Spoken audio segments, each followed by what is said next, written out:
कभी हंसाती, कभी रुलाती, कभी देती हिम्मत, कभी डराती, पर कोई ना कोई तो सीख दे जाती हैं ये कहानियाँ। इंद्रधनुष के 7 रंगों में पिरो के लाया हूँ बच्चों के लिए कहानियों का एक पिटारा। ये एक कोशिश भर है बच्चों के अंतर्मन तक पहुँचने की। तो आइए सुनिए कहानियाँ हाशु के पापा की आवाज़ में, खास बच्चों के लिए।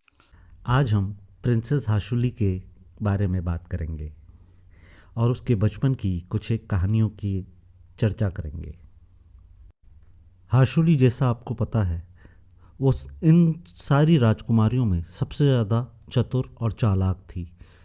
रणनीति, राजनीति, बस उसमें तो उसका कोई जवाब ही नहीं। लेकिन अभी छोटी थी तो उसके अंदर ये लक्षण सारे दिखने लग गए थे, क्योंकि वो बहुत ज़्यादा ही हाजिर जवाब और बातूनी थी। लेकिन जैसा कि आपने पिछली कहानियों में सुना, कुछ अच्छी आदतें, कुछ बुरी आदतें। तो ये समझ लीजिए, आशुली तीरंदाजी में बहुत तेज़ थी। मतलब अर्जुन जितनी तो नहीं, पर हाँ, उसका निशाना बहुत ही अच्छा था। अचूक निशानेबाज थी। ये तो हुई उसकी अच्छी बात। बुरी बात की बात करें तो हाशुली के साथ एक बड़ी प्रॉब्लम थी। वो है ना, बोलते समय ज़्यादा कुछ सोचती थी नहीं। जो उसे ठीक लगता था वो बोल देती थी। अब सामने वाले को अच्छा लगे बुरा लगे, इससे उसको कोई फ़र्क नहीं पड़ता था। बस उसने बोल दिया और अपनी मस्ती में आगे निकल लिए। ये तो थी उसकी बुरी आदत। और हाशु के साथ एक और प्रॉब्लम थी। हंसने वाली बात नहीं है बच्चों, बहुत सारे आप लोग हैं ना ऐसे ही होंगे। उसे पानी से एलर्जी थी। नहाना मतलब दिन का सबसे बड़ा टास्क, सबसे बड़ा। अगर पापा या मम्मी ज़िद ना करें तो हाशुली एक दिन, 2 दिन, ये कुछ नहीं होता, 1 हफ्ते तक, 1 महीने तक बिना नहाए रह सकती थी। उसके अंदर ये टैलेंट था। और ये अच्छा टैलेंट नहीं है बच्चों। खैर, अब हम आपको बताते हैं हाशुली ने बड़े होते हुए क्या क्या कारनामे दिखाए और क्या क्या गुल खिलाए। तो एक बार की बात है, हाशुली गुरुकुल में बैठ करके पढ़ाई कर रही थी अपनी सहेलियों के साथ। तभी उनकी जो अध्यापिका थी, मैडम, हाँ, वो आई और उन्होंने हाशुली से पूछा, बेटा ये बताओ, ये दुनिया गोल है कि फ्लैट? तो हाशुली ने बोला, मैडम आपको क्या लगता है? मैडम ने बोला, बेटा मैं आपसे सवाल पूछ रही हूँ, बताइए। तो हाशुली ने कहा, मैडम मैं इतना चली हूँ, मुझे तो लगता है कि ये दुनिया फ्लैट है। हाशुली की ये बात सुन करके मैडम हंसने लग गई। बोला, बेटा ये फ्लैट नहीं है, ये दुनिया गोल है। हर एक किताब में लिखा है, हमने भी यही पढ़ा है, आपके पापा ने भी यही पढ़ा है, ये दुनिया गोल है। पर हाशुली को मैडम की ये बात बुरी लग गई कि मैडम उस पर हंसी कैसे। तो हाशुली ने कहा, मैडम आप कैसे कह सकती है दुनिया गोल है? क्या आपने ये दुनिया गोल देखी है? मैडम अगर आपने ये दुनिया देखी ही नहीं है तो आप बोल कैसे सकते हो कि ये दुनिया गोल है, फ्लैट नहीं? मैम अगर कोई अंतरिक्ष में जाए और देख के बताए कि दुनिया गोल है तो मैं मान लूँगी। मैम अगर कोई अभी तक अंतरिक्ष में गया ही नहीं है तो किताबों में लिखी चीज़ें सही कैसे हो सकती है? किताबों में लिखी चीज़ों को मैं सच कैसे मान लूँ? हो सकता है आज तक हमको गलत पढ़ाया हो। ये बात सुनकर के हाशुली की फ्रेंड्स सारे पीछे खिखिया करके हंसने लग गए।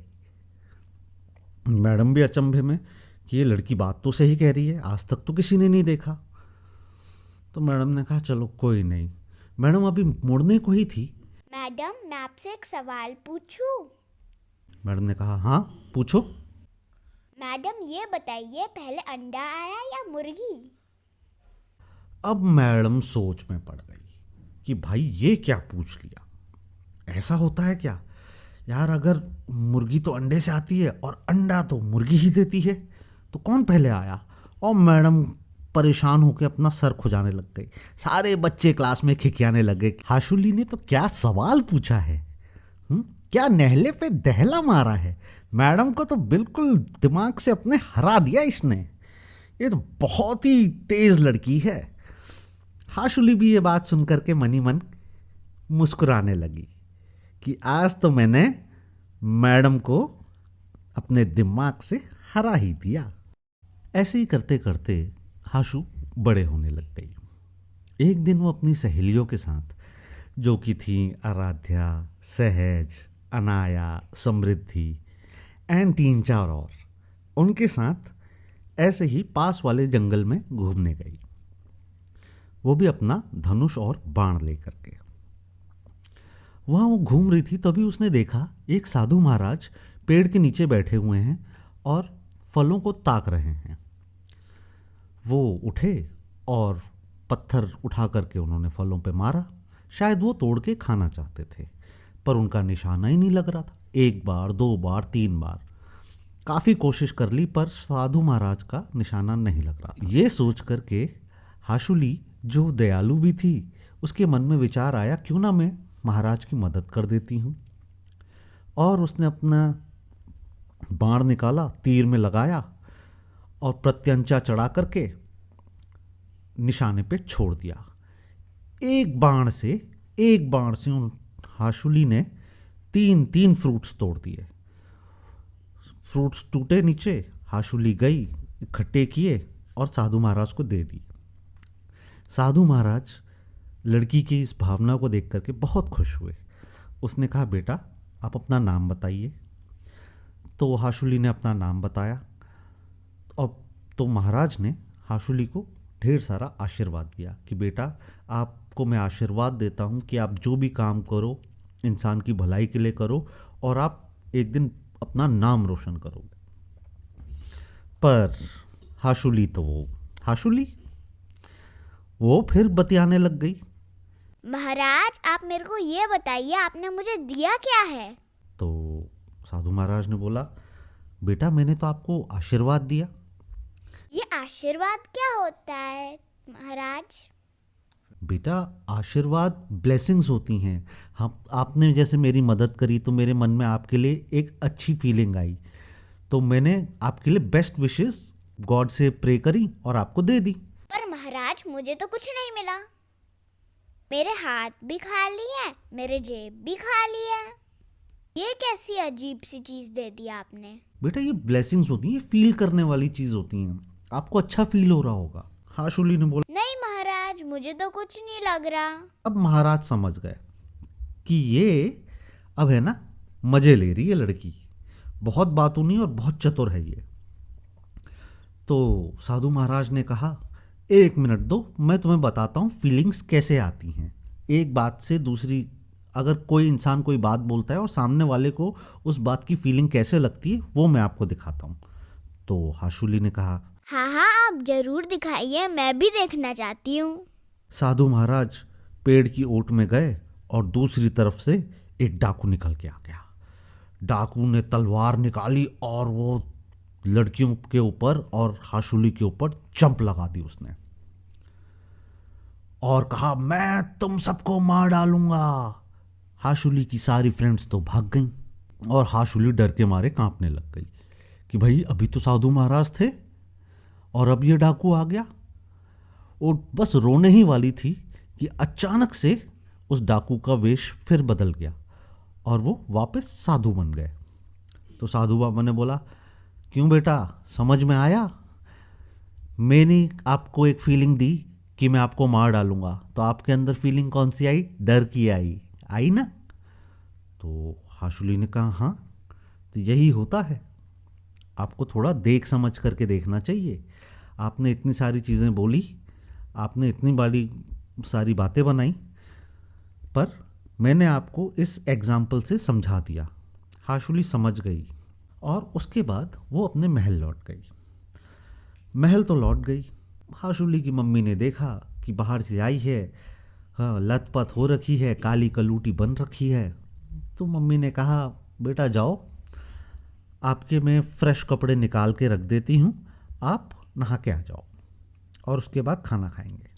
हाशुली अपना बाथरूम में चली गई, बाथरूम में पानी गिरने की आवाज़ आए, पानी के छपछपाने की आवाज़ आए और साथ में गाना भी आए, जैसे कि ठंडे ठंडे पानी से नहाना चाहिए, गाना आए या ना आए, गाना चाहिए। तो मम्मी को भी लगता है हाशुली नहा रही है। मम्मी अपने दूसरे काम में बिजी हो गई। हाशुली बाहर आई, नए कपड़े पहने और अपना रूम में खेलने लग गई। तभी हाशुली के पापा वहीं पे आए। उन्होंने कहा, अरे मेरा बेटा, मेरा प्यारा पुच्चू, मेरा गुच्चू पुच्चू, और हाशुली को उसने गोद में उठा लिया। गोद में उठाया, गाल पे प्यारी की, एंड पापा बेहोश। राजू वैद्य आए कि भाई क्या हो गया। नीम हकीम सब आए कि क्या हो गया। जड़ी बूटी करी, धुआं सुंघाया, सब कुछ किया। फाइनली पापा होश में आ गए। अब राजू वैद्य ने पूछा, महाराज आपको हुआ क्या? तो महाराज ने कहा, अरे राजू वैद्य जी मैं क्या बताऊं, मैंने हाशुली को गोद में उठाया और जैसे उसके गाल पे पप्पी ली, इतनी भयंकर बदबू आई, इतनी भयंकर बदबू आई कि बस मेरा सर चकरा गया और मैं बेहोश हो गया। राजू वैद्य ने सीधा हाशुली की मम्मी की ओर देखा कि महारानी, हाशुली ने नहाया नहीं है। तो मम्मी ने कहा, ठीक है अभी खबर लेती हूँ। मम्मी ने कान पकड़े हाशुली के और सीधा ले गई बाथरूम के अंदर। तो उन्होंने देखा पुराने कपड़े तो फेंके हुए हैं, पर पानी जैसा था ज्यों क्या त्यों रखा हुआ है, ना साबुन यूज़ हुआ है ना कुछ। अब मम्मी समझ गई भाई ये तो नहाती नहीं है। तो मम्मी ने अपनी दासियों को बुलाया और कहा कि मुझे एक नारियल का छिलका ला के दो। दासियां गई, नारियल का छिलका लाईं। मम्मी ने मुंह पे बांधा कपड़ा, नाक करी बंद और हाशुली को लेकर के सीधा बाथरूम में। हाशुली के ऊपर पानी डाला और नारियल के छिलके से हाशुली को रगड़ रगड़ के साफ करना शुरू किया। हाशुली पे पानी गिरा और हाशुली चिल्लाई, नहीं नहीं नहीं, ऐसा कैसे हो सकता है? मम्मी छोड़ो मुझे, मेरे को नहीं नहाना, नहीं नहीं नहीं। हाशुली बाथरूम से बाहर भागने को होती, मम्मी उसके बाल पकड़ के घसीटते हुए नीचे ले जाती और फिर कोपड़े से, कोपड़ा कहते हैं नारियल के छिलके को, उससे रगड़ती, साफ करती। अब इतना सब तो हो गया। मम्मी ने नहला धुला करके, पोंछ पाछ करके जब देखा तो मम्मी ने कहा, हैं ये तो अंदर में कोयला लेके गई थी, बाहर ये दूध जैसी लड़की कैसे आ गई? तभी उन्होंने बाथरूम में देखा कि आय हाय हाय हाय हाय, मिट्टी का ढेर, सारी मिट्टी हाशुली के ऊपर से निकली थी। अब मम्मी समझ गई भाई ये लड़की तो बिल्कुल नहीं नहाती है, बिल्कुल नहीं नहाती है, मतलब बिल्कुल नहीं नहाती है। मम्मी ने हाशुली को सेंट वेंट लगाई और तैयार करके पापा से मिलने भेज दिया। हाशुली पापा के रूम में एंटर ही करी थी कि पापा ने उसको देख लिया। तो पापा ने भी थोड़ा नाटक किया कि जैसे वो बहुत बीमार हो गए। वो पापा के पास गई, बोली, पापा पापा उठो, मैं हूँ। हाशुली को देखा, कहा, बेटा आप लगता है गलत कमरे में आ गए हो, मैं आपका पापा नहीं हूँ। नहीं नहीं पापा, मैं हूँ हाशुली। पापा ने गौर से देखा, आंख भी वही, नाक भी वही, दांत भी वही, कान भी वही, लेकिन ये इतनी गोरी कैसे हो गई? ये तो बिल्कुल कल्लू थी। तो हाशुली हंसने लग गई। राज्य वैद्य भी बगल में खड़े थे। उन्होंने कहा, और प्रिंसेस हाशुली, आज तो आप बिल्कुल गोरी दिख रही हैं, रंग ही बदल गया है, लगता है आज आपने नहाया है।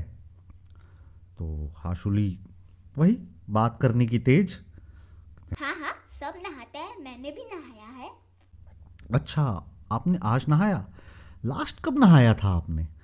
अरे अपने पिछले बर्थडे में मैंने नहाया तो था। राजू वैद्य ने कहा, पिछले बर्थडे पर नहाया था? तब से लेके आज नहाया आपने? बिल्कुल। राजू वैद्य ने कहा, ये क्या हो गया? अभी तो आपका फिर बर्थडे आने वाला है। लोग रोज नहाते हैं, दिन में 2-2 3-3 बार नहाते हैं, कम से कम एक बार तो नहाते ही नहाते हैं। और आप प्रिंसेस होकर के साल में एक बार नहाते हो। हाशुली फिर दांत दिखा के हंसने लगी।